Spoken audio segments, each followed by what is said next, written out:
ஒளிப்புகா இடங்களின் ஒளி என்ற தலைப்பிலான பத்திகளின் தொகுப்பினை தயாஜியின் பெற்றோர் வெளியீடு செய்வர். முதல் நூலினை ஸ்ரீதர் ரங்கராஜ் அவர்கள் பெற்றுக்கொள்வார். தொடர்ந்து நூலினை வெளியீடு செய்ய தயாஜியின் பெற்றோர் எழுத்தாளர் வெள்ளை ரோஜா அவர்களையும் சாவித்ரி அவர்களையும் திரு ஸ்ரீதர் ரங்கராஜ் அவர்களையும் அன்புடன் மேடைக்கு அழைக்கின்றோம்.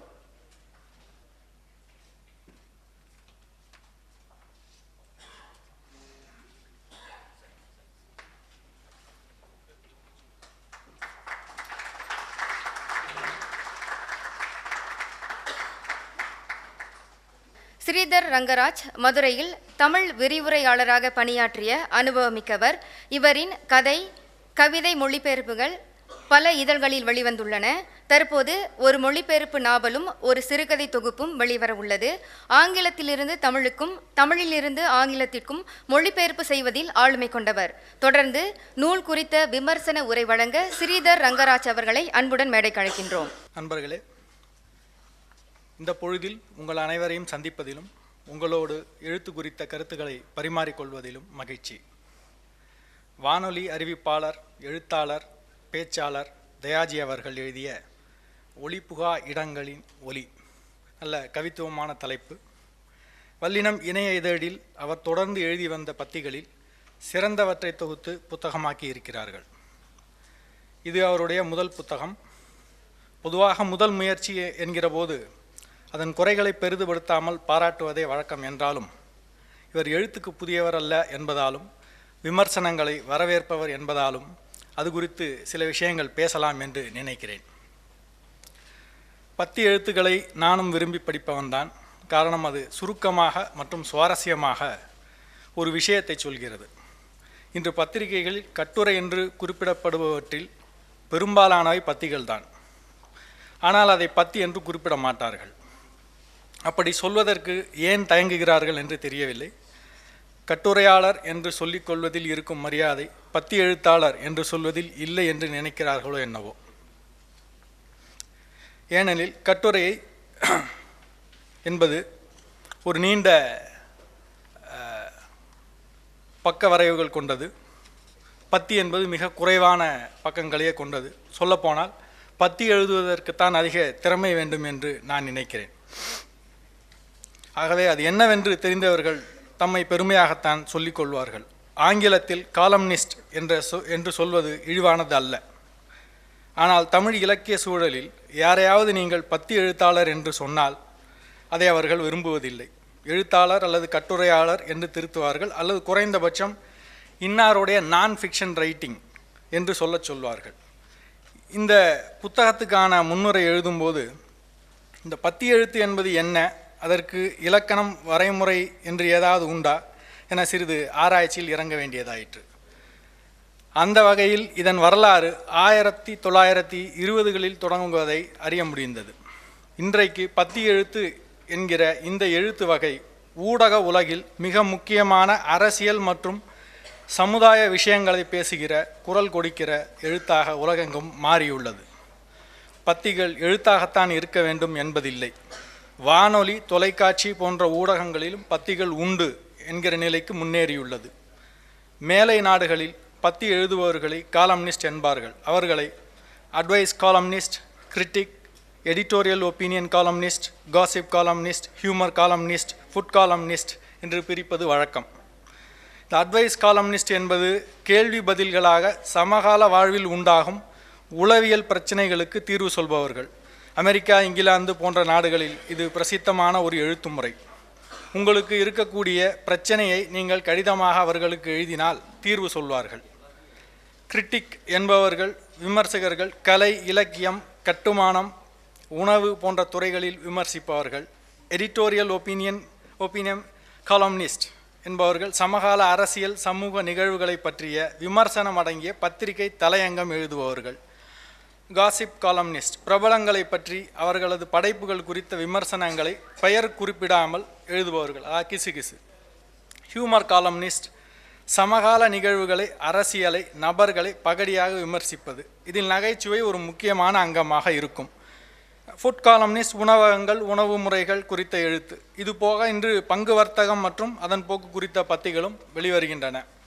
இந்தியாவை பொறுத்தவரையில் குஷ்வந்த் சிங், எழுத்தாளர் சல்மான் ருஷ்டி, குல்தீப் நய்யார், ஷோபா டே, கன்வால் பாரதி போன்றவர்கள் பத்தி எழுத்துக்களில் உலக அளவில் அறியப்படுகிறவர்களாக இருக்கிறார்கள். தமிழ்நாட்டில் பாமரன், ஞானி சங்கரன் போன்றவர்களை பத்தி எழுத்தாளர்களாக குறிப்பிடலாம். சாரி நிவேதிதா, எஸ்ரா சுஜேதா போன்ற எழுத்தாளரும் கூட பத்திகளை எழுதியிருக்கிறார்கள். இன்றைக்கு இணையத்தில் பிளாக், ஃபேஸ்புக் போன்றவற்றில் எழுதப்படுகிற எழுத்துக்களை கூட பத்தி எழுத்துக்களாகவே அடையாளம் காட்டுகிறார்கள். ஆக அந்த வகையில் பத்தி என்பதன் விளக்கம் என்னவென்று பார்ப்போமானால், an article on a particular subject or by a particular writer that appears regularly in a newspaper or magazine. அதாவது ஒரு குறிப்பிட்ட பொருள் சார்ந்து அல்லது குறிப்பிட்ட எழுத்தாளரால் செய்தித்தாள் அல்லது பத்திரிகையில் தொடர்ந்து எழுதப்படும் எழுத்து. அந்த வகையில் யோசிக்கும்போது பத்தி எழுத்து என்பது ஒரு குறிப்பிட்ட இலக்கணத்துக்குள் இல்லாமல் ஒரு ஃப்ரீ ஃபார்ம் போல தோன்றினாலும் ஒரு எளிமையான ஃபார்முலா பத்திகளுக்கு உண்டு. அதை 4S என்று சொல்வார்கள். முதல் எஸ் வந்து மேக் இட் ஷார்ட், அளவு. பொதுவாக ஒரு 1000 வார்த்தைகளுக்குள் சொல்லி முடிக்க வேண்டும். அதற்கும் குறைவாக இருந்தால் இன்னமும் சிறப்பு. இரண்டாவது சிம்பிள், மேக் இட் சிம்பிள், எளிமை. வாசகனின் அறிவு பரப்பு குறித்த தெளிவுடன் இருத்தல், அவனுக்கு புரிகிற மொழியில் புரியக்கூடிய விஷயங்களை மட்டுமே பேசுவது. அடுத்தது மேக் இட் சவுண்ட், தெளிவு. உங்கள் எழுத்து உங்களுடைய தரப்பை தெளிவாக பேச வேண்டும், உங்களுடைய கருத்துக்களை தெளிவாக எடுத்து வைக்க வேண்டும். அடுத்தது மேக் இட் சிங், தனித்தன்மை. உங்களுடைய எழுத்துக்கான தனித்தன்மை, பொருத்தமான சொற்களை பயன்படுத்துவது, தனித்தன்மையான வாக்கிய அமைப்புகளை உருவாக்குவது, உங்கள் எழுத்து மற்றவர்களிடமிருந்து தனியாக தெரியும்படி அமைத்துக் கொள்வது. இதுதான் இந்த 4S. ஒரு நல்ல பத்தியை எழுதவும் அடையாளம் காணவும் இந்த குறிப்புகள் நமக்கு உதவும். பொதுவாக பத்திகள் கட்டுரை போலவே ஒரு ஆரம்பம், அதாவது முன்னுரை மற்றும் உடல் பகுதி, முடிவுரை என்ற 3 விதமாக பகுக்கக்கூடியதாக இருக்க வேண்டும். பத்திகளில் தன்னிலை வாக்கியங்கள் குறைவாக இருக்க வேண்டும். அப்படி அது அடிக்கடி எழுதப்படக்கூடாது. அப்படி எழுதினால் அது சுய அனுபவ கட்டுரைகள், அதாவது அனக்டோட் என்று ஆங்கிலத்தில் குறிப்பிடுவார்களே, அந்த வகைமைக்குள் வந்துவிடும். எனவே சுய அனுபவங்களை தொடர்ந்து எழுதுவோமானால் அதை பத்திகள் என்று சொல்லக்கூடாது. ஒரு நிகழ்வில் ஏதேனும் ஒரு சார்பு நிலையில் இருந்து தான் எழுத வேண்டும். இதுதான் மொத்தத்துக்கு பத்தி அப்படிங்கிறதுனுடைய இலக்கணமாக சொல்லப்படுகிறது. மேற்கொண்டு பத்திகள் எழுதக்கூடியவர்கள் கவனிக்க வேண்டிய விஷயங்கள் அப்படின்னு சில லிஸ்டெல்லாம் சொல்கிறாங்க. உங்களுடைய தரப்பில் கவனமாக இருக்கிறது, சொல்ல வேண்டிய கருத்துக்களை ஆழமாக சொல்கிறது, இதுக்கு முன்னாடி உள்ள உண்மைகளை வந்து ரெஃபர் பண்ணுறது உங்கள் தரப்பில், எப்பயாவது 1-2 தடவை உங்களுடைய சுய அனுபவங்களை சேர்த்துக்கலாம் அப்படின்னு சொல்கிறாங்க. களத்தில் இறங்கி செய்திகளை சேகரிப்பது கூட ஒரு நல்ல உத்தி அப்படின்னு சொல்கிறாங்க. மேம்போக்கான கருத்துக்களை சொல்லாமல் ஏதாவது அது சரியோ தவறோ உங்களுடைய கருத்தை வந்து அழுத்தமாக சொல்வது நல்லது. கடைசியாக நான் விரும்புவது என்ன அப்படின்னா, இந்த பாயிண்ட் எனக்கு ரொம்ப முக்கியமாக பட்டது. ஒரு சிக்கலில் வெறுமனே அதை குறை சொல்வதை விட்டு அதற்கு தீர்வு சொல்வதற்கு முயலுங்கள். அதுதான் தேவை. குறை சொல்வது என்பது எல்லாராலும் முடியக்கூடியது. ஸோ பத்தி எழுதணும் அப்படிங்கிறப்ப இந்த விஷயங்களையும் நம்ம வந்து கவனிக்க வேண்டியதாக இருக்குது. இதுதான் பத்தியினுடைய இலக்கணம். சரி, இப்போது இந்த நூலை பற்றி நிச்சயமாக உள்ளே இருப்பதை பேசுவதற்கு முன்னால் வெளி தோற்றத்தை பற்றி சில விஷயங்களை குறிப்பிட விரும்புகிறேன். வல்லினம் பதிப்பகத்தின் புத்தகங்கள் அனைத்தும் 70 to 80 பக்கங்கள் மட்டுமே இருப்பது என்னை போன்ற கனத்த புத்தகங்களை பார்த்தவுடன் ஆயாசம் அடைபவர்களுக்கு மகிழ்ச்சி தரக்கூடிய ஒரு விஷயம். எல்லா புத்தகமுமே 80-90 பக்கத்துக்குள்ளேயே முடிஞ்சிடும். இன்னொன்று, சிறந்த கட்டுமானத்தோடு புத்தகங்களை பதிப்பிக்கிறார்கள். முன்னட்டை ஓவியங்களாகட்டும், பெரிய எழுத்துருவாகட்டும், இது வல்லினத்தின் புத்தகம் என்ற ஒரு தனித்த அடையாளத்துடன் பதிப்பிக்கிறார்கள். அதுவும் பாராட்டப்பட வேண்டிய ஒரு விஷயம்தான். வல்லினம் தொடர்ந்து இதே போன்று தனித்தன்மையுடன் இப்பணியை மேற்கொள்ள வேண்டும் என்று கேட்டுக்கொள்கிறேன். பத்திகளை பொறுத்தவரை மலேசிய இலக்கியத்தில் பத்தி எழுத்துக்களை இதற்கு முன்பே ரே கார்த்திகேசு எழுதியிருப்பதாக அறிகிறேன். அதை நான் வாசித்ததில்லை. வல்லினம் வெளியீடாக வந்துள்ள நவீனின் கடக்க முடியாத காலம், யோகியின் துடைக்கப்படாத இரத்தக்கரைகள் ஆகிய தொகுப்புகளை வாசிக்க முடிந்தது. அடுத்தாக தற்போது தயாஜியினுடைய இந்த தொகுப்பு. தயாஜியின் இந்த தொகுப்பிற்கான முன்னுரையில் சொன்னது போல, இந்த தொகுப்பின் மொழி ஒரு கிராமத்து சொலவடை போல எளிமையை தன்னுள்ளே வைத்திருக்கிற மொழி. அது அவருடைய இயல்பும் கூட. அவரோடு பழகியவர்களுக்கு அது தெரியும். கிராமத்திலிருந்து பெருநகரத்திற்கு வர நேர்ந்த ஒரு ஒருவனின் குதூகலம், ஆச்சரியம், பயம் ஒருங்கே கலந்த அந்த உணர்வு அவருடைய மொழியில் தெரியும்.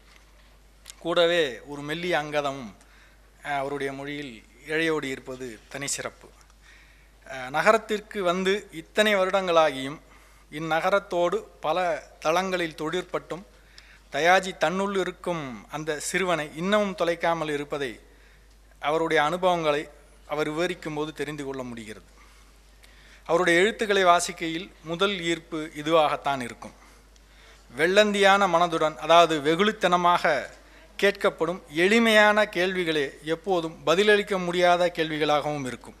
ஒரு குழந்தையின் எல்லா கேள்விகளுக்கும் உங்களால் நேர்மையாக பதிலளித்து விட முடியாது. தயாஜியின் கேள்வியும் அத்தகையதுதான். ஊரிலிருந்து வந்து உங்களுக்காக உழைக்கிற தமிழர்களை வெறுத்து ஒதுக்குகிறீர்கள்.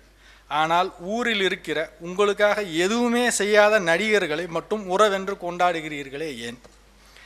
ஏன் இன்றைய வீடுகள் முது பெற்றோர்கள் இல்லாமல் ஆகிவிட்டன? அவ்வீட்டில் உள்ள குழந்தைகளுக்கெல்லாம் யார் கதை சொல்வார்கள்? விவேகானந்தரை பார்த்து வணங்குகிற உங்கள் கண்களுக்கு அதனை அடுத்துள்ள ஒரு பிரதேசமும் அங்கு போராடி கொண்டிருக்கும் மக்களின் நிலையும் தெரிவதில்லையே ஏன்? வெட்டி வீசப்படும் முடியை திருத்திக் கொள்வதில் கூட சாதி பார்க்கும் நீங்கள் அது இல்லாதது போல் நடிக்கிறீர்களே ஏன்? இந்த கேள்விகளை நமக்குள் கேட்டுக்கொள்வதை மறந்து நாம் ஒரு சௌகரியமான மனநிலையில் இருக்கிறோம்.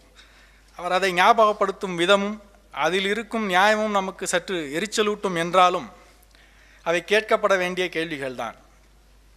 வெளியிலிருந்து நகரங்களுக்கு பெயர்பவர்கள் வெகு சீக்கிரமே ஒரு மனிதமற்ற வினோத குணத்துக்குள் தங்களை திணித்து கொள்வதும் ஒட்டுமொத்த நகரமும் ஒரு கூட்டு மனம் போல ஒரே மாதிரி சிந்திப்பதையும் கவனித்து வியந்திருக்கிறேன். இது தமிழ்நாட்டில் இருக்கிற சென்னையாக இருந்தாலும் சரி அல்லது கோலாலம்பூராக இருந்தாலும் சரி எந்த வித்தியாசமும் இல்லை. நகரம் மனிதர்களை இப்படி ஆக்குகிறதா இல்லை மனிதர்கள் தான் நகரத்தை இப்படி ஆக்கிவிட்டார்களா என்பது எனக்கு தெரியாது. நான் நகரங்களிலிருந்து வீடு திரும்பும்போது நினைத்து கொள்வது, நகரம் என்பது ஒரு தனி உயிரி. அவ்விலங்கிடம் சிலரால் இணக்கமாக முடிகிறது, சிலர் வெறுண்டு ஒதுங்குகிறார்கள் என்னை போல, சிலர் வேறு வழி இல்லாமல் அதனோடு உண்டு உறங்குகிறார்கள். தயாஜியும் அப்படியான சிந்தனைகளைத்தான் இக்கட்டுரைகள் மூலமாக முன்வைக்கிறார். ஒரு கிராமத்து இளைஞனான அவரால் இந்நகரத்து நியாயங்களை ஏற்றுக்கொள்ள முடியவில்லை. தயாஜியை போன்ற இன்னமும் மனிதம் மிச்சமுள்ள இளைஞர்களாலேயே நகரம் முழுமையாக நரகமாகாமல் இருக்கிறது என்பேன். அடுத்ததாக இந்த தொகுப்பில் சில பெண்கள் வருகிறார்கள். தயாஜியை பற்றி பேசும்போது பெண்களை பற்றி பேசாவிட்டால் தயாஜிக்கு கொஞ்சம் வருத்தமாகத்தான் இருக்கும். அதனால் குறிப்பாக தயாஜியின் நூல்களில் வருகிற பெண்கள் குறித்து கண்டிப்பாக நான் சொல்லணும். சில பெண்கள் ஊர்க்காரர்கள் கட்டுரையில் வரும் பூக்கார பெண், அப்புறம் சன்னி லியோன் கட்டுரையில் வரும் குழந்தைகளின் தாய், பாவக்கணக்கு என்ற தலைப்பில் ஒரு திருமணமான ஆணை நம்பி வரும் விடலை பெண், வாசனையுள்ள அறைகள் தலைப்பில் வரும் விலை மாது, இவர்களிடத்தில் என்னால் ஒரு ஒற்றுமையை பார்க்க முடிந்தது. எல்லோருமே நகரத்தின் பிடியிலிருந்து தப்ப முடியாது கையேறு நிலையில் உள்ளவர்கள். நகரம்தான் அவர்களை மறைமுகமாக ஆட்டு வைக்கிறது. உங்களால் ஒருபோதும் நகரத்தை ஜெயிக்க முடியாது என்று சொல்வதற்கான ஒரு உதாரணம் போல அந்த கேரக்டர்ஸ் இருக்கு. இதுதான் நகரங்களுக்கான நியாயம் என்று சொல்வதாகவும் அந்த கதாபாத்திரங்கள் இருக்கு. மற்றும் தொகுப்பில் உள்ள முக்கியமான கட்டுரையாக நான் சொல்வது ஒளி புகா இடங்களின் ஒளி, விவேகானந்தரும் விலை மாதர்களும், கேலி சித்திரம் எனும் ஆயுதம் ஆகிய கட்டுரைகளை குறிப்பிடலாம். குறிப்பாக விவேகானந்தரும் விலை மாதர்களும் என்ற அக்கட்டுரையும் அதன் தொடர்ச்சியாக வரும் கடைசி கட்டுரையும் ஒரு சிறுகதைக்குண்டான சுவாரஸ்யத்துடன் உள்ளதை கவனிக்க முடிகிறது. அவர் சிறுகதை எழுதக்கூடியவர் என்பதும் அறிந்த ஒன்றே. கல்குதிரையில் அவர் எழுதிய இன்னொரு கிளை முளைக்கிறது என்ற சிறுகதை நிச்சயமாக மலேசிய இலக்கியத்தில் எழுதப்பட்ட சிறந்த சிறுகதைகளில் ஒன்று. அந்த வகையில் அவர் ஒரு ஒன் டைம் ஒண்டராக இல்லாமல் அது போன்ற சிறுகதைகளை தொடர்ந்து எழுத வேண்டும் என்பதே என் ஆசை. அடுத்தாக சாமி யார் என்ற கட்டுரையில் சிறு வயதில் அவர் சாமியாராக ஆசைப்பட்ட விஷயத்தை குறிப்பிடுகிறார். இன்றைய தேதியில் மரத்தடி முதல் கார்ப்பரேட் வரை சாமியார்கள் இருக்கக்கூடிய செல்வாக்கும் சொல்வாக்கும் நான் சொல்லி உங்களுக்கு தெரிய வேண்டியதில்லை. இதை 15-20 வருடங்களுக்கு முன்பே உணர்ந்திருக்கும் தயாஜியிடம் ஏதோ ஒரு சக்தி இருக்க வாய்ப்பு இருக்கிறது என்றே எனக்கும் தோன்றுகிறது.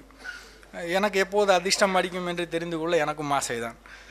அதே சமயம் வெறும் செருப்பு சொல்லும் தத்துவார்த்த நிலை, அதாவது மாளாத சோகத்திலும் மர்லின் மன்ரோவை நினைக்கும் அந்த தத்துவார்த்த மனநிலை எத்தனை பேருக்கு வாய்க்கும் என்ற கேள்வியும் எனக்கு வருகிறது.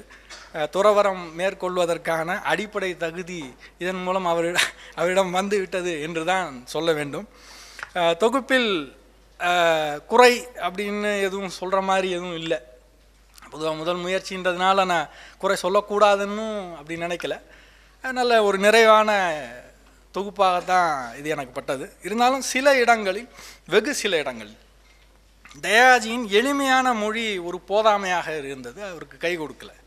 அதாவது அவருடைய பலமே பலவீனமாகவும் இருக்கிறது. இன்னொன்று, தொடர்ந்து ஒரே குரலில் ஒரே விதமாக விஷயங்களை சொல்லி கொண்டு போவது ஒரு மொனாட்டனஸ் டோன் அப்படின்னு சொல்லுவாங்க, ஒத்த துவனி, அதே தோன்றுகிறது தான்.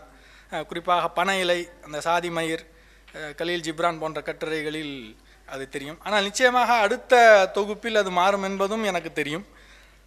ஏனென்றால் தொடர்ந்து வாசித்து தொடர்ந்து எழுதுகிறார், ஆரோக்கியமான விவாதங்களில் பங்கெடுக்கிறார் என்பதால் விரைவில் அவர் மொழி இன்னமும் வலுவானதாக மாறும். சொல்லப்போனால் கல்குதிரையில் வந்த சிறுகதையே அதற்கு ஒரு உதாரணம். அது ஒரு 2 வருடங்களுக்கு முன்னாடி நான் பார்த்த தயாஜியினுடைய எழுத்திலிருந்து முற்றிலும் மாறுபட்ட ஒரு எழுத்தாக அந்த சிறுகதை அமைந்திருந்தது. ஸோ அது கண்டிப்பாக நிச்சயமாக அவருடைய மொழி இன்னும் வலுவானதாக மாறும். முன்னம் சொன்னது போல சொலவடை போன்ற அவருடைய எளிய மொழி அதை போன்றே புரிந்து கொள்ள பல திறப்புகள் உள்ளதாகவும் மாறும் நாள் வெகு தொலைவில் இல்லை என்ற நம்பிக்கையுடன் நன்றி கூறி விடைபெறுகிறேன். நன்றி.